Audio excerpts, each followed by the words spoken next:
من يهده الله فلا مضل له ومن يضلله فلا هادي له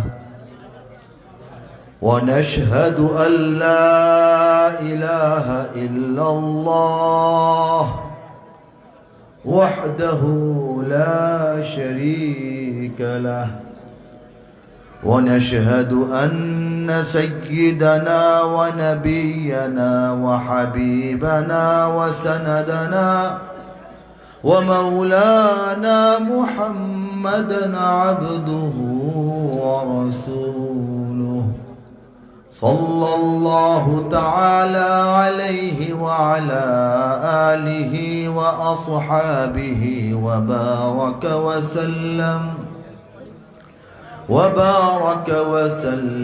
تسليما كثيرا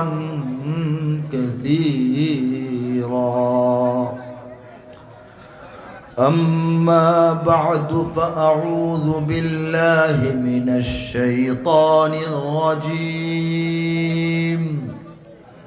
بسم الله الرحمن الرحيم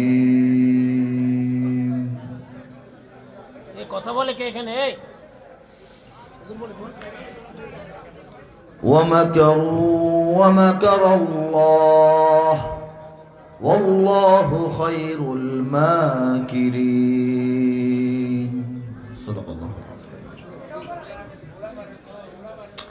الحمد لله ثم الحمد لله ثم الحمد لله হৃদয়ের গভীর থেকে সবাই উচ্চারণ করি আলহামদুলিল্লাহ।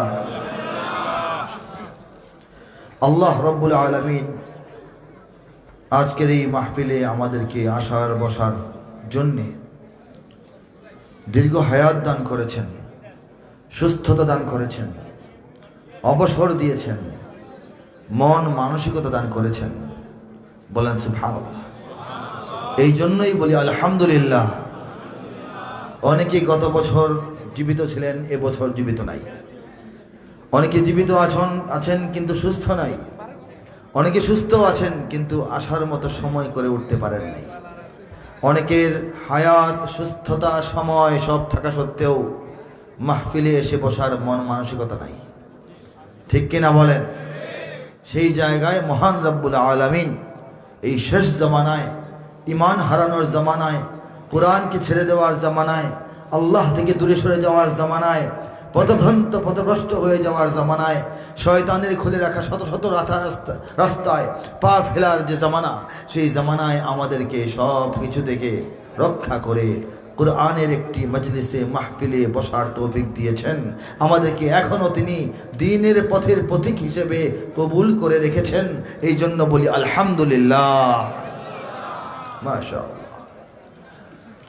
আজকের মাহফিল মোহাম্মদপুর অলিবাড়ি হাফিজিয়া মাদ্রাসা ইয়েতিমখানার উদ্যোগে আয়োজিত মাহফিল।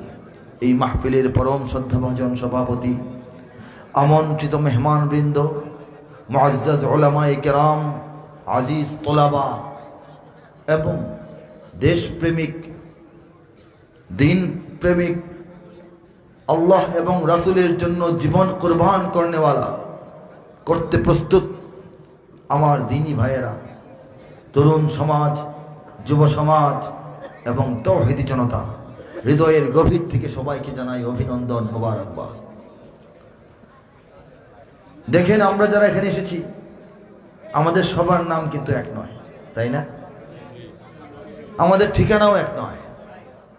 নাম ভিন্ন, ঠিকানা ভিন্ন, বয়স ভিন্ন, চেহারা ভিন্ন, গায়ের রং ভিন্ন, শিক্ষাগত যোগ্যতা ভিন্ন, আমাদের মন ভিন্ন, মেজাজ ভিন্ন, রুচি ভিন্ন, অনেক কিছুই ভিন্ন হওয়া সত্ত্বেও আমরা এক জায়গায় একসাথে এসে আপন ভাই বন্ধুর মতো বসে আছি একটা পরিচয়ে, সেটা হচ্ছে আমরা সবাই তাওহীদি জনতা। ঠিক কিনা বলেন? আমরা সবাই এক উম্মাহ, মুহাম্মদুর রাসূলুল্লাহ সাল্লাল্লাহু আলাইহি ওয়াসাল্লামের গর্বিত উম্মত। বলেন আলহামদুলিল্লাহ। এই যে উম্মাহ চেতনা, এই যে আমাদের একটা পরিচয়, এই পরিচয় এমন এক পরিচয়, আমরা এই পরিচয়ের টানে সবাই একত্রিত হয়ে বসেছি। আমাদের দোকানপাট, কারবার, ব্যবসাপাতি, ঘর সংসার, পরিবার পরিজনদেরকে এক জায়গায় আল্লাহর কাছে রেখে আমরা সবাই আল্লাহর কালাম শোনার জন্য, সুন্নাহর আলোচনা শোনার জন্য, দ্বীনের পক্ষে, ইসলাম মুসলমান এবং মুসলমানিত্বের পক্ষে কিছু কথা শোনার জন্য এখানে এসে বসে আছি। ঠিক কিনা? এই যে তৌহিদি জনতা, এই পরিচয় আমরা কোথায় পেলাম? এর চাইতে বড় পরিচয় আর কিছু হতে পারে না। বলেন সুবহান। আল্লাহ রাব্বুল আলামিন বলেন, মান ইয়াহদিহিল্লাহু ফালা মুদিল্লা লাহু ওয়া মান ইউদ্লিলহু ফালা হাদিয়া লাহু। আমি আল্লাহ যাকে হেদায়েত প্রদান করি তাকে কেউ পথহারা বানাতে পারে না। আমি যাকে পথহারা বানিয়ে রাখি তাকে কেউ হেদায়েতের রাস্তায় আনতে পারে না। এই কথাটা বাস্তব। আল্লাহর কথা বাস্তব ছাড়া কি হবে বলেন? দেখেন, ইতিহাস তাকিয়ে দেখেন, আমাদের বড় বড় যারা রসুল নবী, তাদের পরিবারের অনেক সদস্যের ভাগ্যে ঈমান জুটে নাই। হযরত নূহ আলাইহিস সালাতু ওয়াস সালাম, তার ছেলে কেনান, তার নসিবে ঈমান জুটে নাই। ঠিক কিনা বলেন? হযরত ইব্রাহিম আলাইহিস সালাম, আমাদের সমস্ত মুসলমানদের তিনি পিতা। আল্লাহ বলেন, মিল্লাত আবিকুম ইব্রাহিম হুয়া সাম্মাকুমুল মুসলিমিন। তোমাদের চিন্তা, তোমাদের চেতনা, তোমাদের অনুভূতি, তোমাদের উপলব্ধি, তোমাদের আদর্শের পিতা হযরত ইব্রাহিম, তিনিই তোমাদের নাম রেখেছেন মুসলিমিন। এই যে আমাদের সকলের পিতা, তার যিনি পিতা ছিলেন তিনি কিন্তু ঈমান নসিব তার হয় নাই। ঠিক কিনা বলেন? মূর্তি পূজারী, মূর্তি নির্মাতা, মূর্তি বিক্রেতা, নমরুদের দলের লোক ছিল হযরত ইব্রাহিম আলাইহিস সালামের পিতা। ঠিক কিনা বলেন? তো আল্লাহ কিন্তু তাকে ঈমান তার তাকদীরে দান করেন নাই। হযরত লূত আলাইহিস সালাম, আরেকজন বিখ্যাত নবী, তার স্ত্রী, তার সহধর্মিনী, তার জীবন সঙ্গিনী, তার লাইফ পার্টনার, ঈমান নসিব তার হয় নাই। কাফেরদের সঙ্গে কুফর করতে করতে আল্লাহর গজবে আযাবে নিপতিত হয়ে সেই মহিলা ধ্বংস হয়ে গেছে। অথচ সেও তো নবীর স্ত্রী। ঠিক কিনা বলেন? তার ভাগ্যটা হযরত খাদিজাতুল কুবরার মতো হয় নাই। কথা ঠিক কিনা বলেন? আমাদের নবী, শেষ নবী, বড় নবী, উঁচা নবী, মহানবী, বিশ্ব নবী, আকায়ে নামদার, তাজদারে দু আলম, সৈয়দুল মুরসালিন, খাতামুন নবিয়্যিন, হযরত মুহাম্মদ মুস্তাফা মুরতাদা মুজতাবা সাল্লাল্লাহু আলাইহি ওয়াসাল্লাম। একসঙ্গে বলবো, সাল্লাল্লাহু আলাইহি ওয়াসাল্লাম জন্মের পূর্বে পিতাকে হারিয়েছেন। অল্প বয়সে, 6 বছর বয়সে মাকে হারিয়েছেন। 8 বছর বয়সে দাদাকে হারিয়েছেন। চাচার ঘরে লালিত পালিত হয়েছেন। সেই চাচার নাম বিখ্যাত আবু তালিব। ঠিক কিনা সবাই বলেন? ভদ্রলোক, বিশ্বস্ত লোক, আস্থাভাজন লোক, বিশ্বাসভাজন লোক, ন্যায়পরায়ণ লোক, সুবিচারক লোক, সুবিবেচক লোক, আভিজাত্যওয়ালা লোক, বংশীয় লোক, দেখতে শুনতে সুন্দর মাশাআল্লাহ মানুষ, নেতৃত্ব দেওয়ার মতো প্রভাবশালী মানুষ, সব দিক থেকে তার মানবীয় গুণাবলী আছে। গুণের কাজ তিনি করেছেন। আল্লাহর নবী সাল্লাল্লাহু আলাইহি ওয়াসাল্লামকে শিশু বয়স থেকে লালন পালন করেছেন, কোলে কাখে নিয়েছেন, মুখে তুলে খাইয়েছেন, বাজারে নিয়ে বেরিয়েছেন, সিরিয়া পর্যন্ত কিশোর নবীকে নিয়ে সফর করেছেন, ব্যবসা শিখিয়েছেন, দুনিয়াটা দেখাইছেন। যুবক বয়সে আমাদের নবী সাল্লাল্লাহু আলাইহি ওয়াসাল্লামকে তিনি বিবি খাদিজার সঙ্গে বিয়ে শাদী করিয়েছেন। সমস্ত কুফফারদের ষড়যন্ত্র এবং যন্ত্রণা অত্যাচার থেকে নবী করিম সাল্লাল্লাহু আলাইহি ওয়াসাল্লামকে বুক পেতে দিয়ে আগলে রেখেছেন। নবী করিম সাল্লাল্লাহু আলাইহি ওয়াসাল্লামের সঙ্গে টানা 3 বছর কারাবরণ করেছেন। এই মানুষটি নবীর সামনে শুয়ে, নিজের বাড়ির বিছানায় শুয়ে মৃত্যুবরণ করেছেন। কিন্তু আল্লাহর নবীর এত আকাঙ্ক্ষা, এত আবদার, এত অনুরোধ সত্ত্বেও, এত কান্না সত্ত্বেও লোকটা ঈমান আনে নাই। তার তাকদীরে ঈমান নসিব হয় নাই। কি বোঝা গেল? ঈমান খুব সহজ না কঠিন? কথাগুলি কেন বললাম? ঈমান সহজ না জটিল? বিরল কঠিন ব্যাপার। একটু ভেবে বলেন তো।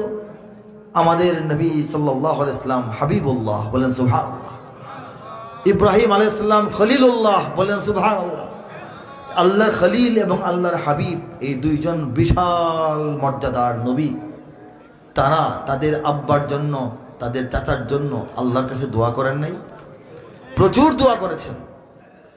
নিরস দোয়া নয়, সরস দোয়া করেছেন, উঁচু মাপের দোয়া। কিন্তু আল্লাহ পাক যাদের জন্য দোয়া করা হলো, তাদের হৃদয়গুলিকে, অন্তরগুলিকে ঈমান দান করার জন্য তাওহীদ স্থাপন করার জন্য উপযুক্ত মনে করেন নাই। ঠিক কিনা বলেন?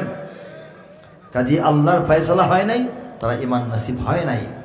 সেই আল্লাহ দয়া করে, মায়া করে, পছন্দ করে, মোহাব্বত করে, আল্লাহর পরিকল্পনা করে রব্বুল আলামিন বাংলাদেশের শতকরা 94.6% মানুষকে ঈমান দান করে দিয়েছেন।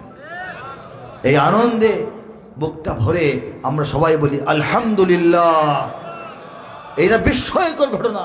এই বিস্ময়ে বিস্মিত হয়ে বলি সুবহানাল্লাহ। এটা গৌরবের ব্যাপার। গৌরব প্রকাশ করে বলবো আল্লাহু আকবার। ঠিক কিনা বলেন? এদেশে আল্লাহু আকবারের সুরে সূর্য ওঠে, এদেশে আল্লাহু আকবারের সুরে সূর্য ডোবে, এদেশে আল্লাহু আকবারের সুরে সূর্য ওঠে, এদেশে আল্লাহু আকবারের সুরে সূর্য ডোবে। এদেশের মাল্লা মাঝি কিষান মজুর সবার ঠোঁটে শোনো রে লা ইলাহা ইল্লাল্লাহর জিকির ওঠে। এদেশের মাল্লা মাঝি কিষান মজুর সবার ঠোঁটে শোনো রে লা ইলাহা ইল্লাল্লাহর জিকির ওঠে। ঈমানের তপ্ত আগুন জ্বলছে সবার বুকে বুকে, সে আগুন দেশ হতে দেশ দেশান্তরেও জ্বলতে হবে। এদেশে আল্লাহু আকবারের সুরে সূর্য ওঠে, এদেশে আল্লাহু আকবারের সুরে সূর্য ডোবে। ঠিক কিনা বলেন? এই বাংলাদেশে প্রতিদিন সূর্য উদিত হয় ফজরের আজানের ধ্বনিতে। ঠিক কিনা জোরে বলেন? প্রতিদিন সূর্য অস্তমিত যায় মাগরিবের আজানের ধ্বনিতে। ঠিক কিনা বলেন? ঈমানের তপ্ত আগুন জ্বলছে সবার বুকে বুকে। ঠিক কিনা জোরে বলেন? কার কার বুকে সে আগুনটা আছে? হাত তুলে লিল্লাহি তাকবীর দিয়ে গোটা বিশ্বকে দেখিয়ে দে। নারায়ে তাকবীর, লিল্লাহি তাকবীর। দুনিয়ার মুসলিম দিল্লি না ঢাকা, গোলামি না আজাদি।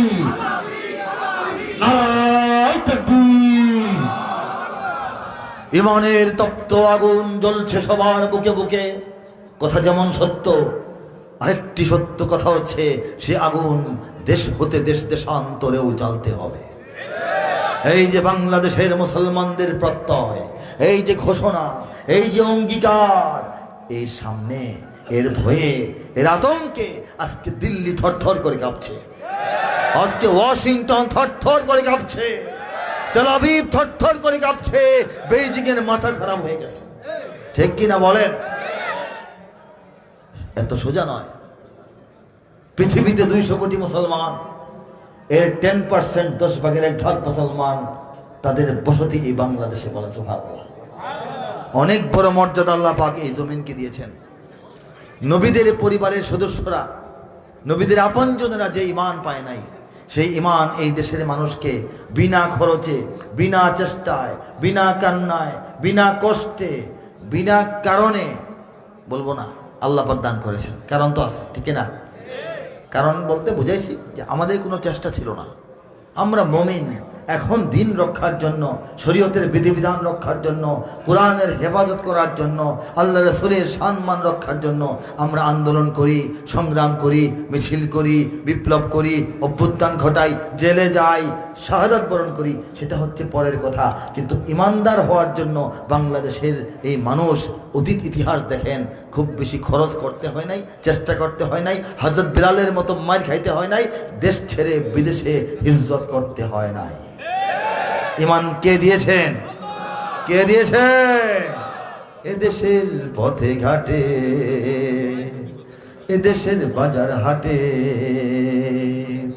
এদেশের এদেশের এদেশের এদেশের এদেশের গঞ্জ গ্রামে খুদার নামের তসবিহাতে কত পীর আউলিয়াদের অশ্রু ঝরে গভীর রাতে। যে দেশের সন্তানেরা মক্তবে যায় কোরআন বুকে, সে দেশে আল কোরআনের শাসন কায়েম করতে হবে।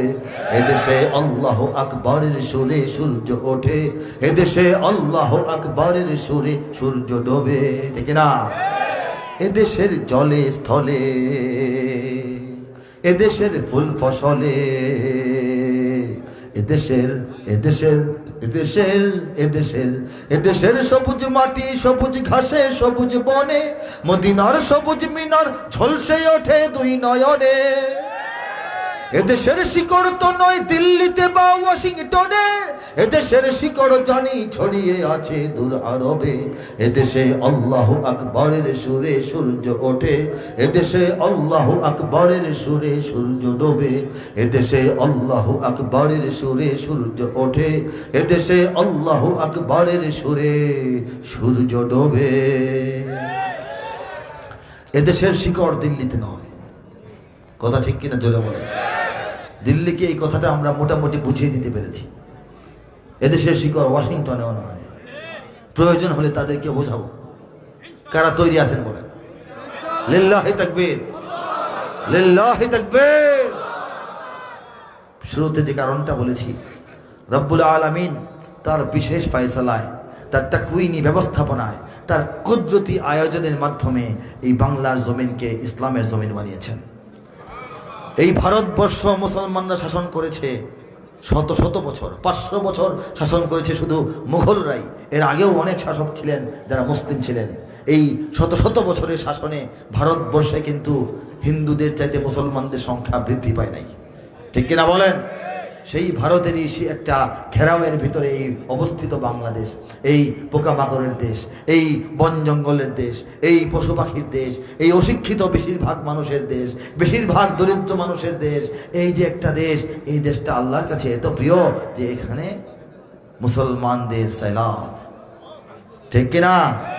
অকারণে নয়, অপ্রয়োজনেও নয়, অপরিকল্পিতও নয়। এই পরিকল্পনা কার? কার?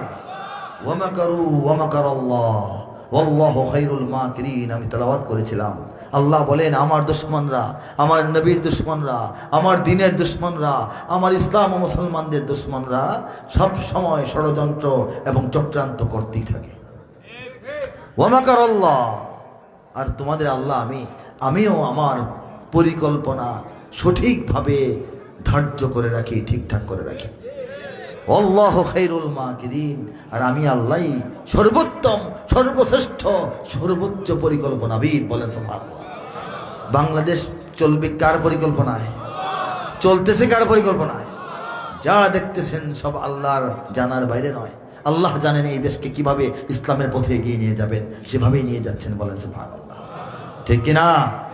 ইসলাম থেকে এই দেশকে বিচ্ছিন্ন করার ষড়যন্ত্র তো কম হয় নাই। এই বাংলাদেশের জন্ম হয়েছে একটা মানব শিশুর জন্মের মতো। 9 মাসের, মাত্র 9 মাসের প্রলয়ঙ্কারী এক অসহ্য রকমের প্রসব বেদনায় গোটা জাতি যখন অস্থির হয়ে উঠেছিল, তখন বাংলাদেশ নামক স্বাধীন সুন্দর একটি শিশু রাষ্ট্রের জন্ম হয়ে যায়। সেই রাষ্ট্রের বয়স এখন 53 বছর। 53টা বছর ধরেই বাংলাদেশের গ্রামে গঞ্জে, পাড়ায় মহল্লায়, এলাকায় এলাকায়, প্রান্তে প্রান্তে শত শত নামি বেনামি এনজিও এদেশের মানুষের দিল, দিমাগ, অন্তর, চিন্তা চেতনা থেকে ইসলামকে মাইনাস করার চেষ্টা করছে। ঠিক কিনা জোরে বলেন? শত শত মিডিয়া তারা তাদের সমস্ত প্রচারণায়, তাদের বিজ্ঞাপনে, তাদের নাটকে, তাদের সিনেমায়, তাদের আলোচনায়, তাদের টকশোতে, তাদের সংবাদে, তাদের প্রতিবেদনে, তাদের ফিচারে, তাদের সমস্ত এই অনুষ্ঠান সূচির মধ্যে 24টা ঘন্টা ইসলামকে খোঁজা দেওয়ার, ইসলামকে ছোট করার, ইসলামকে খাটো করার, ইসলামকে নিচু করার, ইসলামকে পিছিয়ে ফেলার, ইসলামকে অযোগ্য এবং ইসলামকে মধ্যযুগীয় বর্বরতা এবং ইসলামকে অচল সাব্যস্ত করার চক্রান্ত চালিয়ে যাচ্ছে। ঠিক কিনা বলেন? বড় বড় চেয়ারে বসা কবি, সাহিত্যিক, লেখক, গবেষক, প্রকাশক, প্রভাষক, বড় বড় ভার্সিটির দেখবেন যে ডিন, প্রক্টর, ভার্সিটির একদম যারা ভিসি পর্যায়ের মানুষেরা এবং আরও বিভিন্ন সেকশনের যারা আছেন, বড় বড় প্রতিষ্ঠানের মহাপরিচালক পর্যায়ের, তারা দেখা যায় অধিকাংশই নাস্তিক মোরতাদ থাকে। ঠিক কিনা বলেন? তারা তাদের কথায়, তাদের লেখায়, তাদের গল্পে, তাদের আয়োজনে, তাদের ছড়ায়, তাদের কবিতায়, তাদের প্রবন্ধে, তাদের নিবন্ধে, তাদের গ্রন্থে, তাদের গ্রন্থমেলায়, তাদের আলোচনায়, তাদের অভিমতে, তাদের অপিনিয়নে ইসলামকে খাটো করার, ছোট করার চেষ্টা সব সময় চালিয়ে যায়। এত এত ডলার, এত এত পাউন্ড এদেশের ইসলামের বিরুদ্ধে খরচ হয়, শুনলে মাথা ঘুরে যাবে। সব কিছু হচ্ছে ওয়ামাকারু। বলেন সুবহানাল্লাহ। আল্লাহ এক শব্দে বলেছে ওয়ামাকারু। তারা চক্রান্ত করে, তারা ষড়যন্ত্র করে, তারা চেষ্টা করে, কুটকৌশল করে। ওয়ামাকার আল্লাহ, আল্লাহ বলেন আমিও আমার কৌশলটা আমার মতো অ্যাপ্লাই করি। বলেন সুবহানাল্লাহ। আর আল্লাহর কৌশলটাই বিজয়ী হয়, কারণ আল্লাহ হচ্ছেন শ্রেষ্ঠ কৌশলী, শ্রেষ্ঠ পরিকল্পনাবিদ। বলেন সুবহানাল্লাহ। তাদের চেষ্টা ছিল মসজিদ কমবে, তাদের চেষ্টা ছিল মাদ্রাসা বন্ধ হবে, তাদের চেষ্টা ছিল মাহফিল আর হবে না, তাদের চেষ্টা ছিল আলেম সমাজকে জঙ্গি বলে, আলেম সমাজকে মধ্যযুগীয় বর্বর বলে, আলেম সমাজকে স্বাধীনতা বিরোধী বলে, আলেম সমাজকে সাম্প্রদায়িক বলে, আলেম সমাজকে মৌলবাদী বলে মানুষের মনে ঘৃণা ধরাবে, দূরত্ব সৃষ্টি করবে। এগুলি কাদের পরিকল্পনা? তাদের। আল্লাহর পরিকল্পনা কি? মসজিদ বাড়বে। কমতেছে না বাড়তেছে? মাদ্রাসা বাড়বে, কমে না বাড়ে? হাফেজ বাংলাদেশে কমে না বাড়ে? আলেম কমে না বাড়ে? মুফতি কমে না বাড়ে? মসজিদ কমে না বাড়ে? মাহফিল কমছে না বাড়ছে? আল্লাহু আকবারের আওয়াজ কমছে, থামছে নাকি আরো বাড়ছে? দেখেন খেলার মাঠেও এখন আল্লাহু আকবারের আওয়াজ উঠতেছে। সীমান্তে এখন আমাদের গ্রামের কৃষকেরা, হাফ প্যান্ট পরা বাচ্চারা পর্যন্ত ভারতের দিকে রক্তচক্ষু মেলে আঙ্গুল তুলে বলতেছে নারে তাকবীর, আল্লাহু আকবার। ঠিক কিনা ধরে বলেন? কার পরিকল্পনা? কার? ওরা মুছে দিতে চেয়েছে, আল্লাহ ভাসাতে চেয়েছেন। ওরা নেভাতে চেয়েছে, আল্লাহ জ্বালিয়ে দিয়েছেন। ঠিক কিনা? ওরা নিশ্চিহ্ন করতে চেয়েছে, আল্লাহ তাদেরকে নিশ্চিহ্ন করে দিয়েছেন। এটা হচ্ছে আল্লাহর পরিকল্পনার দেশ। আমাদের কোনো চেষ্টা ছিল না, আমাদের কোনো আশাই ছিল না, ইমান এই পর্যন্ত ঢুকারই কথা ছিল না। কোথায় মক্কা, মদিনা, আরব, আর কোথায় বাংলাদেশ? কবেকার সেই নবী সাহাবীদের কাহিনী, আর কত পরের আমরা মানুষ। আল্লাহ পাক ইমান দিয়া ভইরা দিয়েছেন, এমনি দেন নাই। এই দেশটাকে, এই জাতিটাকে রব্বুল আলামিন নীরবে নীরবে, আড়ালে আড়ালে, আস্তে আস্তে, ধীরে ধীরে, ক্রমে ক্রমে ইসলামের ঘাঁটি বানাবেন, আমাদেরকে বানাবেন ইসলামের সৈনিক। ঠিক কিনা? সে পথেই আমরা আগাচ্ছি। কোন পরাশক্তি, আধিপত্যবাদী শক্তি, সাম্রাজ্যবাদী শক্তি বাংলাদেশের এক কণা মাটিও গ্রাস করতে পারবে না। ঠিক কিনা? বাংলার ইতিহাসে যখনই শত্রু আসে পালাবার পথ খুঁজে পায় না। বাংলার ইতিহাসে যখনই শত্রু আসে পালাবার পথ খুঁজে পায় না। ইংরেজ বেনিয়ারা এখানে খেয়েছে, তারা পালিয়ে গিয়েছে পাক হয় না। বুঝে নিক আমেরিকা, বুঝে নিক ইন্ডিয়া, বুঝে নিক রাশিয়া ও চায়না। বুঝে নিক আমেরিকা, বুঝে নিক ইন্ডিয়া, বুঝে নিক রাশিয়া ও চায়না। মুমিনের এই মাটি, ইমানের এই ঘাটি কিছুতেই কেড়ে নেওয়া যায় না। মুমিনের এই মাটি, ইমানের এই ঘাটি কিছুতেই কেড়ে নেওয়া যায় না, যায় না, না না। মুমিনের এই মাটি, ইমানের এই ঘাটি কিছুতেই কেড়ে নেওয়া যায় না। সাহাবায়ে কেরামের আগমনে এই দেশ হাজারো বছর আগে ধন্য। ওলিদের মেহনতে গড়ে ওঠা এ জমিন কোটি কোটি মুমিনের জন্য, কোটি কোটি মুমিনের জন্য। এ মাটির ভাজে ভাজে শহীদের খুন আছে, এ জমিন কখনো শুকায় না। এ মাটির ভাজে ভাজে শহীদের খুন আছে, এ জমিন কখনো শুকায় না। এ জমিন কখনো শুকায় না। মুমিনের এই মাটি, ইমানের এই ঘাটি কিছুতেই কেড়ে নেওয়া যায় না, যায় না, না না। মুমিনের এই মাটি, ইমানের এই ঘাটি কিছুতেই কেড়ে নেওয়া যায় না। ঠিক না? এখানে লক্ষ প্রাণ আকাশে দেয় আজান, জমিনে লুটায় কোটি কোটি শির। এখানে হাওয়ার আগে হাজারো কণ্ঠে জাগে, দিকে দিকে নারায়ে তাকবীর, দিকে দিকে নারায়ে তাকবীর। ঠিক না? এখানে লক্ষ লক্ষ মসজিদ থেকে লক্ষ লক্ষ মুয়াজ্জিন প্রত্যেকটা দিন 5 বার আল্লাহু আকবার আযানের ধ্বনি এই বাংলার আকাশে বাতাসে ছড়িয়ে দেয়। আর সেই ধ্বনি প্রতিধ্বনিত হওয়ার পর কোটি কোটি মস্তক, কোটি কোটি শির, কোটি কোটি কপাল আল্লাহর উদ্দেশ্যে, আল্লাহর সামনে এই বাংলাদেশের পবিত্র জমিনের ধুলোবালির মধ্যে সিজদায় লুটিয়ে পড়ে। এই ঘটনাটা আমাদের দেশে ঘটে, এই জমিনে ঘটে। গর্বের সঙ্গে বলেন কোন জমিন? দেখিয়ে বলেন আমাদের এই জমিন। বলেন সুবহানাল্লাহ, আল্লাহু আকবার। গোটা জমিনকে আল্লাহ পাক বিছিয়েছেন আল্লাহকে সিজদা করার জন্য জায়নামাজ হিসেবে। বলেন সুবহানাল্লাহ। এই জমিন রক্ষা করতে হবে না ইনশাআল্লাহ? এই জমিন রক্ষা করতে হবে। এখানে গ্রাম শহরে প্রস্তুত, ঘরে ঘরে। কারা প্রস্তুত? বলবো বলবো এখানে গ্রাম শহরে প্রস্তুত, ঘরে ঘরে আল্লাহর সেনারা ঘুমায় না। এখানে গ্রাম শহরে প্রস্তুত, ঘরে ঘরে আল্লাহর সেনারা ঘুমায় না। আল্লাহর সেনারা ঘুমায় না। মুমিনের এই মাটি, ইমানের এই ঘাটি কিছুতেই কেড়ে নেওয়া যায় না, যায় না, না না। মুমিনের এই মাটি, ইমানের এই ঘাটি কিছুতেই কেড়ে নেওয়া যায় না। বুঝে নিক আমেরিকা, বুঝে নিক ইন্ডিয়া, বুঝে নিক রাশিয়া ও চায়না। মুমিনের এই মাটি, ইমানের এই ঘাটি কিছুতেই কেড়ে নেওয়া যায় না, যায় না, না না। মুমিনের এই মাটি, ইমানের এই ঘাটি কিছুতেই কেড়ে নেওয়া যায় না। এই জমিনের আমরা বাসিন্দা। আল্লাহ আমাদেরকে সৌভাগ্যবান করেছেন, ঠিক কিনা বলেন? আল্লাহ আমাদেরকে সৌভাগ্যবান করেছেন। এখানে 1000 বছর আগে ইসলাম এসেছে। কতদিন আগে বলবো? দুনিয়াতে ইসলাম পূর্ণাঙ্গ রূপে আসতে শুরু করেছে কখন? মক্কায়, হেরা গুহায়, ঠিক কিনা?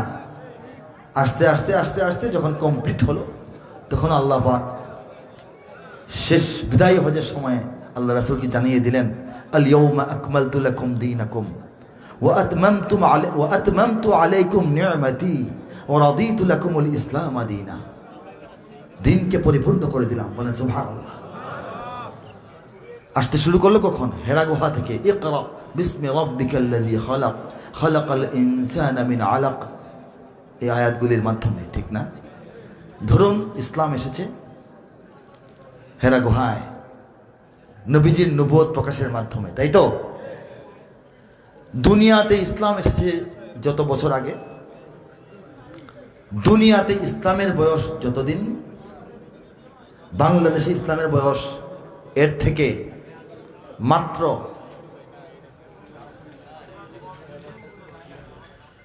10.5 বছর কম, বেশি না। কয় বছর? বলি বিষয়টা। রাসূলুল্লাহ সাল্লাল্লাহু আলাইহি ওয়াসাল্লাম যখন নবী হলেন, নবী তো আগে থেকেই, নবুয়ত যখন প্রকাশ হলো, যখন কোরআন নাজিল হলো, তখন থেকে তিনি 13 বছর ছিলেন মক্কায়। হিজরতের পর আরো 10 বছর ছিলেন মদিনায়, ঠিক না? এই মক্কার 13 বছরের প্রথম 5 বছর যখন অতিক্রান্ত হলো, নবুয়তের 5ম বর্ষ, তখন নবী করিম সাল্লাল্লাহু আলাইহি ওয়াসাল্লাম খেয়াল করলেন চারিদিকে সাহাবায়ে কেরামের উপর অকথ্য নির্যাতন, নির্মমতার একেবারে মানে এটা শেষ নাই। এই গত 5টা বছর ধরেই অত্যাচার, নির্যাতন দরিদ্র সাহাবীদের উপর এবং যারা অসহায়, চরম নির্যাতন। খাব্বাব খুবাইবের ইতিহাস আমরা জানি, হযরত বিলালের ইতিহাস আমরা জানি, হযরত সুমাইয়ার শাহাদাতের কথা আমরা জানি, আর অনেক অজানা অনেক কাহিনী আছে। নবী করিম সাল্লাল্লাহু আলাইহি ওয়াসাল্লাম একদিন সাহাবায়ে কেরামকে ডেকে বললেন, হে আমার সাহাবারা, তোমাদের মধ্যে যারা সামর্থ্যবান, যারা নিজেকে উপযুক্ত মনে করো, সাহস আছে এবং সুযোগ আছে, তোমরা এই আরব থেকে বের হয়ে লোহিত সাগরটা কোনো মতে পার হয়ে তোমরা আবিসিনিয়া নামক দেশে হিজরত করে চলে যাও। আফ্রিকা ভূখণ্ডের একটা দেশের নাম আবিসিনিয়া, বর্তমানে এই দেশের নাম ইথিওপিয়া। তখন ছিল আবিসিনিয়া, গোটা অঞ্চলের নাম ছিল হাবশা। বলেন সুবহানাল্লাহ। সেই হাবশায় চলে যাও, আবিসিনিয়ায় চলে যাও। রাসূলুল্লাহ সাল্লাল্লাহু আলাইহি ওয়াসাল্লামের অনুমতি এবং পরামর্শ পেয়ে 80 থেকে 90 জনের একটি সাহাবীদের কাফেলা, কিছু নারী শিশু সহ, তারা মক্কা থেকে রওনা হয়ে গোপনে গোপনে হাবশা পর্যন্ত চলে গেলেন, আবিসিনিয়ায় চলে গেলেন। এই যারা চলে গেলেন তাদের সমস্ত সাহাবীরা পরবর্তী জীবনে সবাই আর মক্কা মদিনায় ফিরে আসেন নাই। অনেকেই আছেন যাদেরকে পরে আর মদিনায় হিজরতের সময় পাওয়া যায় না, মসজিদে কুবায় পাওয়া যায় না, মসজিদে নববীতে পাওয়া যায় না, সুলহে হুদাইবিয়ায় পাওয়া যায় না, বদর যুদ্ধে উহুদ যুদ্ধে পাওয়া যায় না, মক্কা বিজয়ে পাওয়া যায় না। এই সাহাবীরা কোথায় গেলেন? তারা কোথায় গেলেন সেটাই হচ্ছে আমাদের আলোচ্য বিষয়। আবিসিনিয়ায় অবস্থানকারী সেসব সাহাবীদের অনেকেই ধারণা করলেন, ইচ্ছা করলেন, চিন্তা করলেন, পরিকল্পনা করলেন, মক্কা ছেড়ে তো এসেছি, মক্কায় নবী আছেন, নবীর সঙ্গে আরও সাহাবীরা আছেন, আল্লাহই তো আছেন, একটা ব্যবস্থা সেখানে হবে। আমরা এই মুহূর্তে ফিরে যাব না, আমরা এখানে আরামে আয়েশে শুয়ে বসে খাবো না, আমরা আল্লাহর নবীর দিনটা নিয়ে সারা দুনিয়ায় ছড়িয়ে যাব। এই চিন্তা যারা করলেন তাদের মধ্যে হযরত সাদ ইবনে আবি ওয়াক্কাস রাদিয়াল্লাহু তাআলা আনহুর আব্বা, তার পিতা হযরত আবু ওয়াক্কাস রাদিয়াল্লাহু তাআলা আনহুর নেতৃত্বে 4 থেকে 8 জন সাহাবীর একটি ছোট্ট ডেলিগেট, একটা ছোট্ট টিম, একটা দল, তারা প্রস্তুতি গ্রহণ করলেন জাহাজ ভর্তি ব্যবসার মালামাল পণ্য নিয়ে এবং হৃদয় ভর্তি ঈমান ও ইসলাম ও তাওহীদের এই আওয়াজ নিয়ে, আহ্বান নিয়ে তারা আরব সাগর, ভারত সাগর পাড়ি দিয়ে চট্টগ্রাম দিয়ে এই বাংলাদেশে প্রবেশ করেছেন। 618 খ্রিস্টাব্দে, 622 খ্রিস্টাব্দে বদর যুদ্ধ সংগঠিত হয়। এর 1.5 বছর আগে নবী করিম সাল্লাল্লাহু আলাইহি সাল্লাম মক্কা থেকে মদিনায় হিজরত করে যান। হিজরতের আরো 2.5 বছর আগে 618তে বাংলাদেশে ইসলাম ঢুকে পড়ে। নবী তখন কোথায়?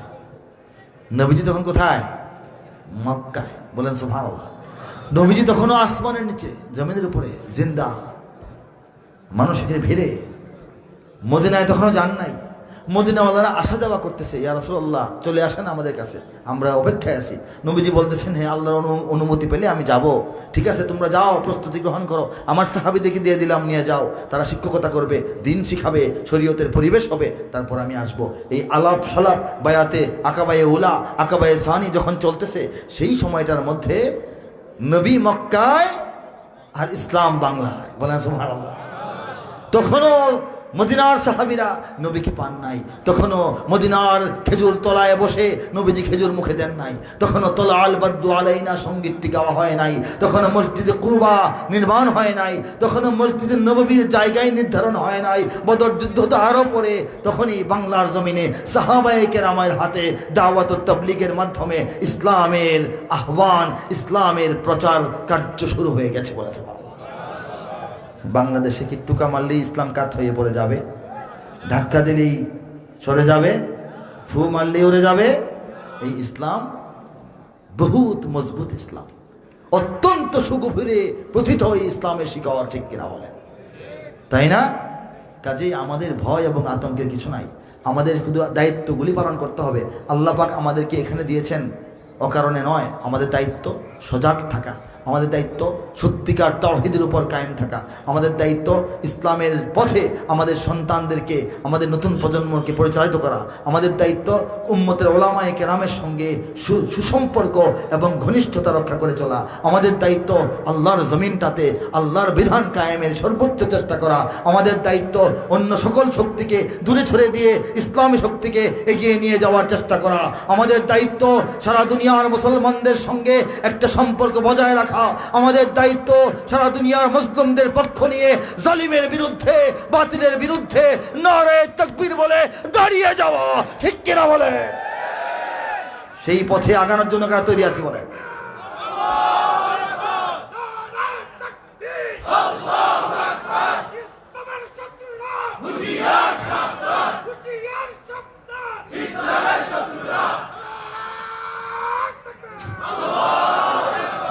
ইঞ্চি ইঞ্চি মাটি সোনার চাইতে খাঁটি, নগদ রক্ত দিয়ে কেনা, শত্রু বাহানাদার একটি কণাও তার কেড়ে নিতে কেউ পারবে না। রঙের তুলিতে আঁকা সবুজের ছায়া ঢাকা সুজলা সুফলা পরিপাটি, লক্ষ শহীদ গাজী রেখেছে জীবন বাজি, করেছে স্বাধীন এই মাটি।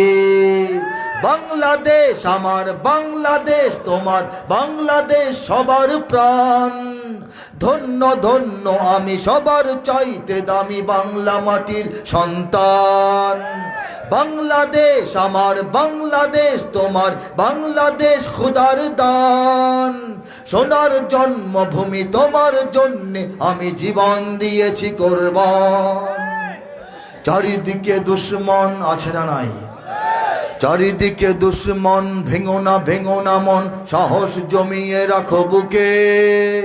ইমান জিন্দা করে জিহাদের হুঙ্কারে পরাজিত করো শত্রুকে।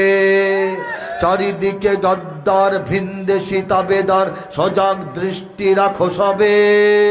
সকল মির্জাফর বিদেশি গোলাম চর রুখতে তাদের আজ হবে। বাংলাদেশ আমার বাংলাদেশ তোমার বাংলাদেশ অম্লান। বুকের রক্ত ঢেলে রেখেছি সবাই মিলে মাতৃভাষার সম্মান। বাংলাদেশ আমার বাংলাদেশ তোমার বাংলাদেশ চিরমহান। এ মাটির বুক হতে বাজবে সারা জগতে বিশ্ব মানবতার গান। ঠিক না বলেন? দেশ রক্ষার জন্য, জাতি রক্ষার জন্য, সার্বভৌমত্ব রক্ষার জন্য, মানচিত্র রক্ষার জন্য, স্বাধীনতা রক্ষার জন্য আমরা তো তৈরি আছি না ভাই? পাশাপাশি আরও বেশি গুরুত্ব দিয়ে আমাদের মনে রাখতে হবে পৃথিবীতে 200 কোটি মুসলমান, আমরা সেই মুসলমানদেরই ভাই। আমরা একটা পরিবার। আল্লাহর নবী বলেন গোটা উম্মাহ একটা দেহের মতো, আমরা সেই দেহের অঙ্গ প্রত্যঙ্গ। ঠিক কিনা বলেন? এর মধ্যে আমরা একটা বড় অংশ, আগেই বললাম 10% মুসলমান বাংলাদেশে 20 কোটি। ঠিক কিনা বলেন? দুনিয়ায় 200 কোটি, বাংলাদেশে মোটামুটি 20 কোটি। বলে আল্লাহু আকবার। সারা পৃথিবীর মুসলমানদের সঙ্গে আমাদের ভ্রাতৃত্ব রাখতে হবে। দেশ পরিচয়ে যদিও আমরা বাংলাদেশি সবাই, মুসলিম বলে আমাদের কোনো সীমানা তো বাধা নাই।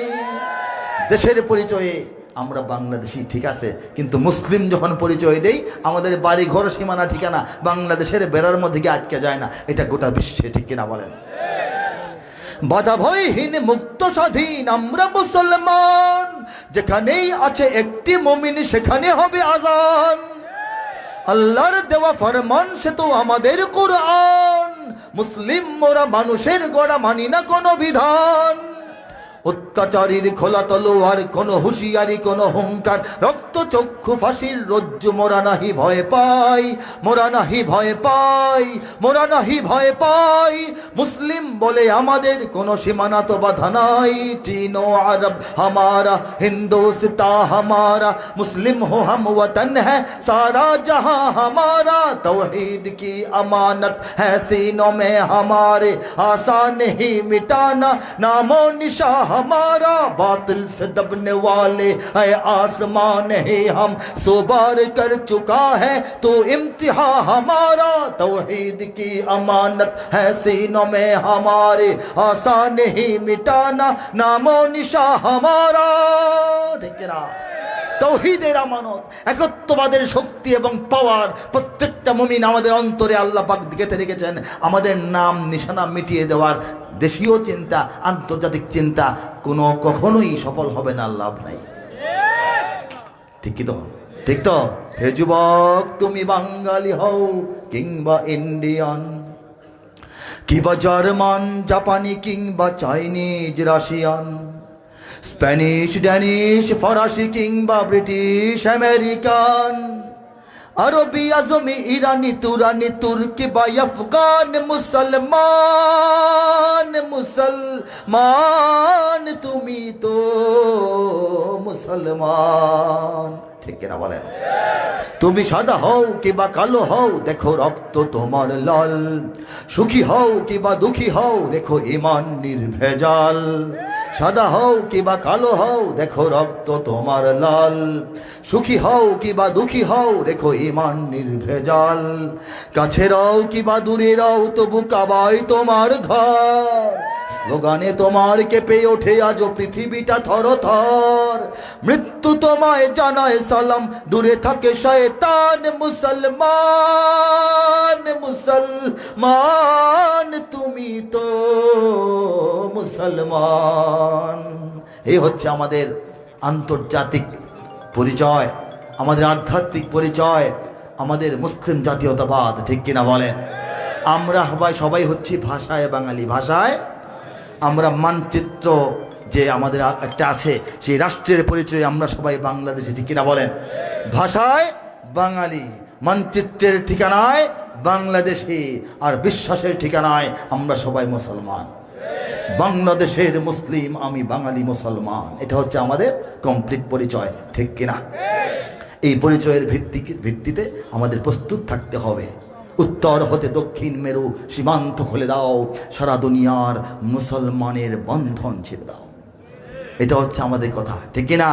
ইরাক আমার ভাই, ইরান আমার বোন, আফগান ফিলিস্তিন আমার বন্ধুজন, প্রতিবেশী আরাকান, কাশ্মীরও আপন। এই হচ্ছে আমাদের পরিচয়, ঠিক কিনা? এই পরিচয়ের ভিত্তিতে আমাদের উম্মাহ ঐক্যের চিন্তা মাথায় রাখতে হবে।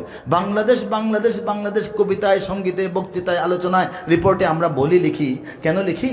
এই দেশটা একটু ব্যতিক্রম। দুনিয়াতে অন্যান্য মুসলিম দেশ যারা, সেই সব মুসলিম দেশের দেখবেন কোনো না কোনো একদিকে অন্য একটা মুসলিম দেশ আছে, আমাদের নাই। এই ব্যাপারটা চিন্তা করে সবাই দেখি না। বাংলাদেশটা এমন মানচিত্র, এর চতুর্দিকে 1 ইঞ্চি পরিমাণ আরেকটা মুসলিম দেশের সীমান্ত নাই। এই বাস্তবতাটা বুঝতে হবে। এই জন্য আমাদের দেশাত্মবোধের জাগরণটা বেশি প্রয়োজন হয়। কারণ আমরা যদি নিজেদেরকে হারিয়ে ফেলি, নিজেদের আত্মপরিচয় ভুলে যাই, একটু ঘুমিয়ে পড়ি, দেখবেন যে সীমানায় অনেক কিছু হয়ে গেছে এবং আমাদের ইমানের তাওহীদের সীমানা চলে যাবে মুশরিকদের কাছে। কাজে আমাদের জেগে থাকাটা দরকার, জাগিয়ে তোলাটাও একটা ইমানের দায়িত্ব। পাশাপাশি গোটা বিশ্বের মুসলমান, তাদের সঙ্গে আমাদের ভ্রাতৃত্ব। আজকে ইরাক, আজকে আফগানিস্তান, আজকে ফিলিস্তিন, আজকে সিরিয়া, আজকে লিবিয়া, আজকে আরাকান, সব কিছুই আমাদের, সবার খবর আমাদের রাখতে হবে। ইনশাআল্লাহ সময় নিকটবর্তী, খুব দূরে নয়, আল্লাহ একটা ব্যবস্থা করতেছেন, ঠিক না? সিরিয়ার মসজিদে ইতিমধ্যে কালেমার পতাকা উড়ে গেছে। আখিরি জামানার যে চূড়ান্ত লড়াই, একদিকে হক, একদিকে বাতিল, একদিকে ঈমান, একদিকে কুফর, একদিকে তাওহীদ, একদিকে শিরক, একদিকে জালিম সমস্ত শক্তি, আরেকদিকে মজলুমরা দাঁড়িয়ে যাবে। এই সময়টা আসতেছে।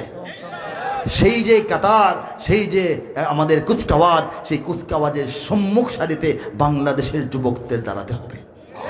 তৈরি আছি আমরা, তৈরি আছি। লিল্লাহি তাকবীর, লিল্লাহি তাকবীর।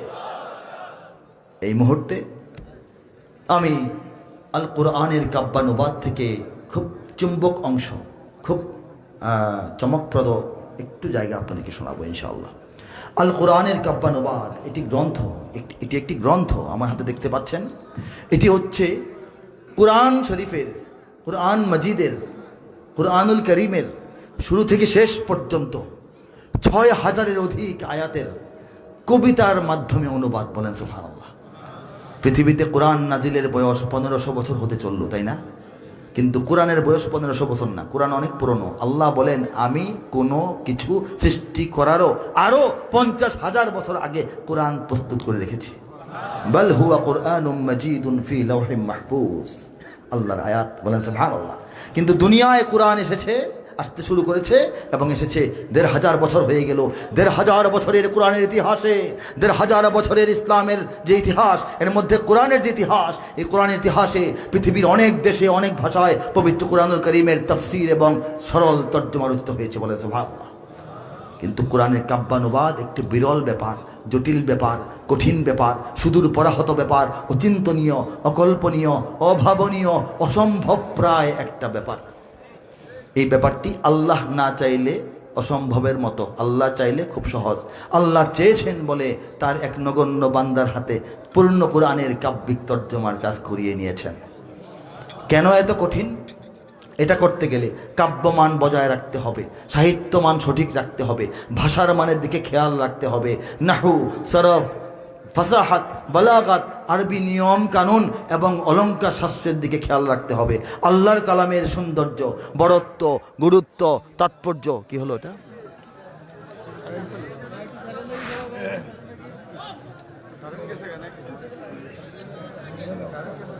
আল্লাহু আকবার, আল্লাহু আকবার, আল্লাহু আকবার। চলে আসবে, চলে আসবে, জেনারেটর আছে, ইনশাআল্লাহ হবে।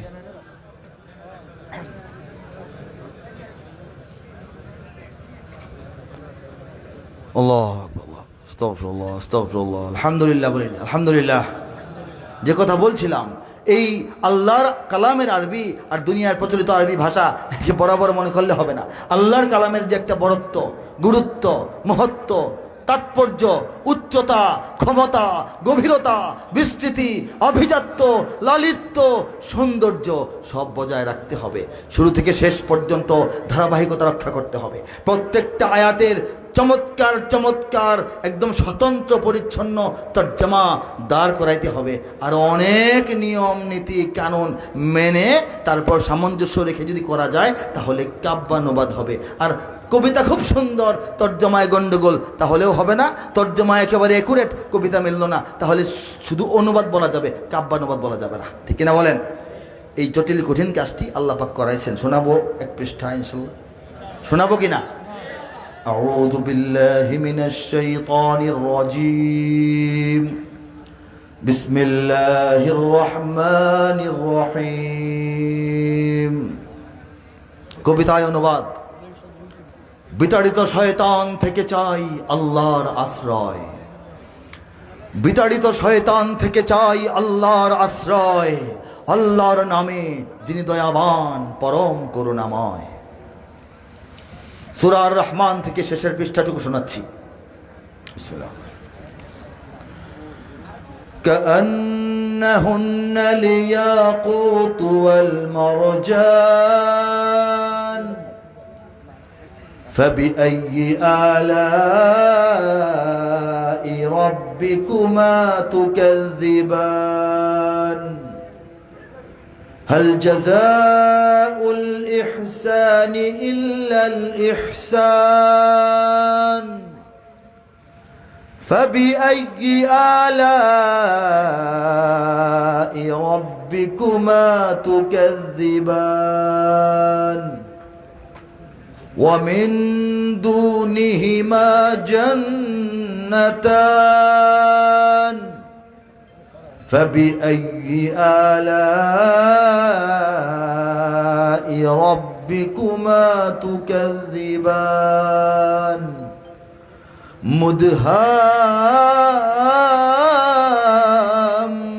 مدهامتان فبأي آلاء ربكما تكذبان। তেলাওয়াত দীর্ঘায়িত করছি না, তরজমায় চলে যাচ্ছি। ইয়াকুত ওয়াল মারজান এর অর্থ হচ্ছে পদ্মরাগ এবং প্রবাল। আল্লাহ বলতে চাচ্ছেন, আল্লাহ বলে দিয়েছেন যে পদ্মরাগের যে লালিমা আর প্রবালের যে উজ্জ্বলতা, এই দুইটা মিশ্রণ করে আমি আমার হুরপুরীদেরকে সৃষ্টি করেছি। তারা দেখতে এমন, বলেন সুবহানাল্লাহ। পদ্মরাগ ও প্রবালের মতো উহারা দীপ্যমান, তবে তোমাদের প্রতিপালকের মানিবে না কোন দান। ফাবিআইয়ি আলাই রাব্বিকুমা তুকাজ্জিবান, তবে তবুও তথাপি তদুপরি এত সত্ত্বেও এরপরেও তোমরা তোমাদের প্রভুর, তোমাদের রবের, তোমাদের প্রতিপালকের কোন দান কোন নিয়ামতকে অস্বীকার করবে, মানবে না। হে মানুষেরা, ঠিক কিনা বলেন? উত্তম কাজে উত্তম ছাড়া কিবা হবে প্রতিদান, তবে তোমাদের প্রতিপালকের মানিবে না কোন দান। এ দুটি ছাড়াও সেখানে রয়েছে আরো দুটি উদ্যান, তবে তোমাদের প্রতিপালকের মানিবে না কোন দান। উদ্যান দুটি কৃষ্ণাভ ঘন সবুজ দৃশ্যমান, তবে তোমাদের প্রতিপালকের মানিবে না কোন দান। দুটি উদ্যানে রবে চঞ্চলা ঝরনা প্রবহমান, তবে তোমাদের প্রতিপালকের মানিবে না কোন দান। তাতে ফলমূল খেজুর আনার থাকিবে বিদ্যমান, ফিহিমা ফাকিহ